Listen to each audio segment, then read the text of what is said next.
Hey guys, in this video we're going to look at why Katy Perry has forced an Idol contestant to quit, an explanation of the Doge meme on Twitter, and some sad news about Pete Davidson's time on SNL. So in a surprise turn of events, the American Idol contestant that was mom-shamed by Katy Perry has now quit the show. Despite making it through 2 rounds of auditions, Sarah Beth decided that she has to be at home with her kids. For Hollywood Week, she performed the Police's hit song Roxanne, and she was brilliant. But even though the judges were impressed with her performance, she abruptly told them afterwards that she was going to be walking away. Sarah said, "This opportunity is really rad, but this is actually going to be my last performance, as my heart's at home. So I'm going to get home to my babies, they kind of need me, so thank you." She then left the stage and the 3 judges were clearly shocked and confused. Backstage, Sarah told one of the producers that she feels like she's not going to win the show anyway, so she might as well go home. And after seeing all the other contestants, she doesn't think that she's cut out for show business. She was then convinced to return to the stage in order for the judges to reveal that she had advanced to the next round. And surprisingly, it was Katy who tried to convince her to stay. She said, "Sarah Beth, I know life is scary. I also know that it's easier to walk away than to be rejected. But then I also know that you don't lose out on your fullest potential. And I know that you love your family for your kids. I know that as a mother. But remember, self-love is just as big as motherly love. Don't leave the competition." But her mind was already made up. Earlier in the show, Sarah voiced her doubts to Clay Aiken. She felt like she doesn't fit the mold of a pop star because she's been a mom since she was 18.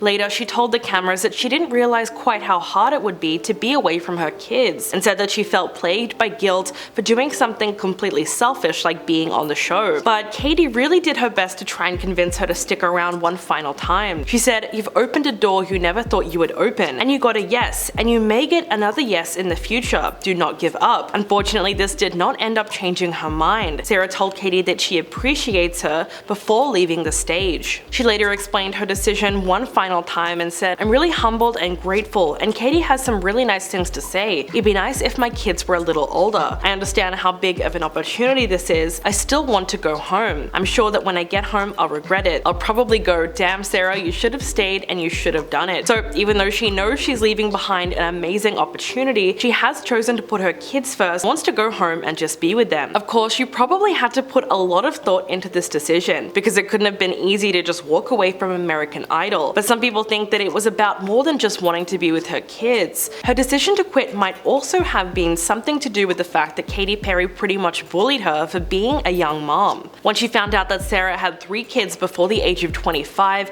she pretended to faint and then made some snide comments about it in front of everyone. Katy suggested that the reason she had so many kids is because she's been laying on her back a little too much. It seemed like she was making fun of Sarah's life choices, considering the fact that Katy had her daughter when she was around 36. And she probably couldn't comprehend why some women would choose to have more children and have them a little younger. Unfortunately, the rudeness continued well into Sarah's audition. She started singing "You Know I'm No Good" by Amy Winehouse, but she was quickly interrupted by Katy, who shouted in the middle of her performance, saying, "Come on, we need more." And when she finally finished singing, he simply told her that it was not enough and instructed her to pick a different song. That clip went viral because of how openly condescending she was being. Luckily, Sarah was gracious through it all and didn't seem to be too affected by the comments at first. But she eventually spoke about the incident on TikTok and called out Katy for the blatant mum shaming. In the video, she admitted that she actually found the joke really hurtful and said that it was embarrassing to get mocked like that on TV. In response to news of her leaving the show, some have even suggested that she was straight up kicked off American Idol because she spoke out on TikTok. But this probably isn't the case, because she later revealed that she was actually scouted to audition. Moving on, let's talk about the Doge meme that's all over Twitter. On Monday, without warning, the iconic Twitter bird logo changed to the Doge of the Dogecoin cryptocurrency. The image is part of the logo of the Dogecoin blockchain and cryptocurrency, which was created as a joke in 2013 to try and mock other cryptocurrencies like Bitcoin. Elon Musk is a super fan of the meme, and he was even nicknamed the Doge Father. He's promoted it on both Twitter and when he was hosting SNL last year. So far, it's worked very well. Shortly after 11 PM, the coin was valued at about 1 cent. There was then a concerted effort to get it to $1, but that clearly hasn't happened yet. It turns out though, changing the Twitter logo wasn't actually his idea. Elon posted a screenshot of a Twitter user who suggested that he should buy the company and then change the logo just to promote the coin.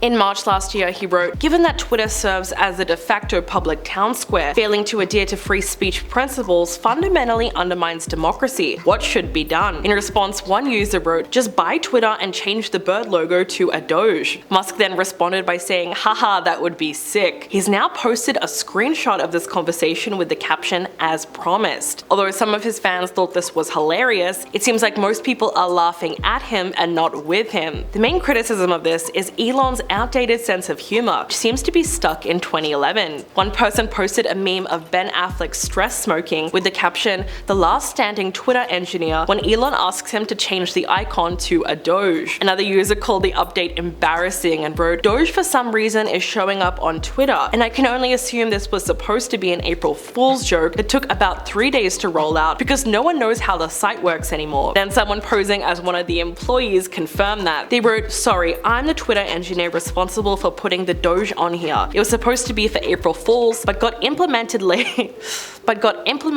Because Elon kept on emailing us to make it more epic, and we couldn't figure out what he meant. What's really funny about all of this is that Musk is actually being sued by investors who accused him of engaging in racketeering by promoting the coin. They claim that he was running a pyramid scheme and deliberately boosting its price by more than 36,000% over 2 years, and then letting it all crash down. Apparently, this resulted in investors losing billions of dollars of profit, so it's no surprise that Elon is currently facing a class action lawsuit in federal court. The plaintiffs are seeking a whopping $258 billion in damages. But what is the real evidence of his wrongdoing? Well, they pointed to the fact that he was constantly sharing Dogecoin memes. There were also other sneaky promotions, like when he was a host on SNL. In that particular episode, Elon played a fake financial expert who called Dogecoin a hustle. So the fact that he now made it an actual Twitter logo just goes to show you that he's laughing at the lawsuit. He probably wanted to rub it in their faces even more. His legal team filed a motion on March the 31st to have the whole case dismissed. They claim that the plaintiffs have not been able to prove that he's actually defrauded anyone. His lawyers said, "There is nothing unlawful about tweeting words of support for or funny pictures about a legitimate cryptocurrency that continues to hold a market cap of nearly $10 billion. Plaintiffs have had multiple opportunities to adequately plead their claims, but they are still unable to articulate any actionable theory. This court should put a stop to the plaintiff's fantasy and dismiss the complaint." But whichever way this lawsuit goes, it's not the only thing that Elon has to deal with right now. There's been so much backlash over the new Twitter subscriptions that it's insane. Elon set a deadline for verified users to buy a premium subscription or lose their blue check mark. The costs range from $8 per month for individuals to more than $1,000 a month for organizations. But you have to wonder, is anyone actually going to go for this? Is he really going to be able to pressure all of these celebrities to subscribe? Probably not, because many of them have been speaking out against it. Jack Black spoke to Variety recently and said that he was still unsure about the whole thing. Quote, "I'm a little embarrassed by the blue check mark, to be honest. Maybe it's cooler not to have checks. It's definitely not cool to pay for it. I'm gonna see what happens if I don't pay for it. I'm gonna call his bluff, see if he really takes my check away." But now that we are actually past the deadline, the only account to lose its verification was the New York Times. While it's a little strange that they've been singled out, if you think about it, it's not that surprising. Elon has always had a personal vendetta against them. He generally dislikes journalists and media outlets who don't write good things about him, but for some reason, he especially hates the New York Times. And what better way to get revenge on them than to restrict the amount of people that can see their posts? After removing their verification, he tweeted, "The real tragedy of New York Times is that their propaganda isn't even interesting. Also, their feed is the Twitter equivalent of diarrhea. It's unreadable. They would have far more real followers if they only posted their top articles. Same applies to all publications." So once again, he is playing by his own rules. We'll just have to wait and see if any other accounts actually end up losing their blue checkmark as well. And now Pete Davidson has put SNL on blast. It turns out he has some very serious beef with them because they constantly use his personal life as material in their jokes. Pete went on John Berthnell's podcast Real Ones and admitted that he felt like his love life became a punchline to the writers and other comedians. This left him feeling like a loser and made him super insecure. While he was on SNL, he would often poke fun at himself and his relationships during the Weekend Update segment. But when other people took these references and made them into other sketches. That's what made him feel like a loser. He said, suddenly you're in this zeitgeist, and that has nothing to do with the work. And that's a really crappy feeling. He explained the feeling of sitting in the back watching the cold open and having to hear himself being mocked by the person on stage. He said, then you've got to walk out and do a sketch next and hit your mark, and the show just made fun of you. Like they just dogged you in front of everyone, and you're like, I'm an effing loser. Pete went on to say that the whole thing was really difficult because it made him feel small and super insecure.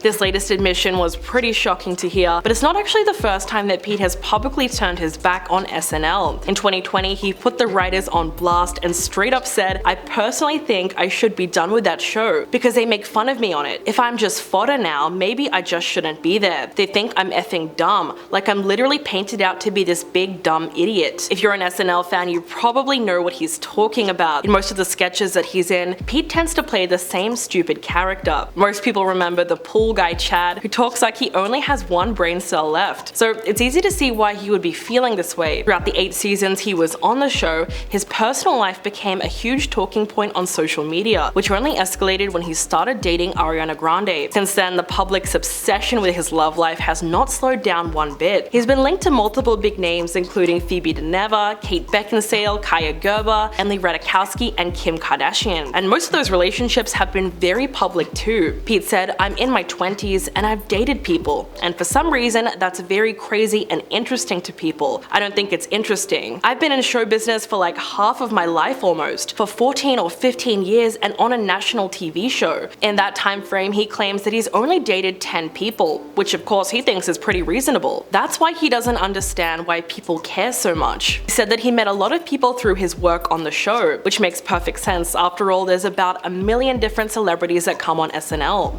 And it's no secret that some of them become friends with the cast. I mean, that's just bound to happen. So what do you guys think about this latest interview? Please let me know in the comments below, and I'll catch you in the next video.